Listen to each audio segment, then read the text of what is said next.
Buongiorno, il primo pescatore della giornata.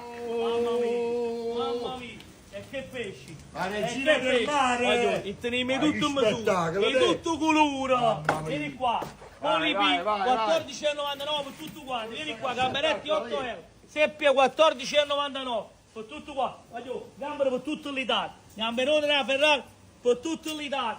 Calamari sempre vivi, che calamari. Voglio i trasparenti. Vieni qua. Il canno trasparente da vieni qua. Voglio le bellissime locali, guarda che so, i che palati, ricciole bellissime, ricciole, San Pietro, calamarelle, ancora orati, dendice, seppie di quanti scampo bello, voglio, tutto quanto vi, manco ne vuole. Ma no, quando ne tenevi? Magari oggi 25 è Natale, oggi Natale, ancora calamari bellissimi, guarda che freschetto, San Pietro. Cocci, ricciola, spigole di mare, rombo, calamari, prosciutto bellissimo, voglio solo pesce locale bellissimo. Fai una bella panoramica, esci fuori, fai vedere. Signori, questo è tutto dal porto di Torre del Greco, solo alta qualità, prezzo e qualità, solo per i numeri 1. Un bacio.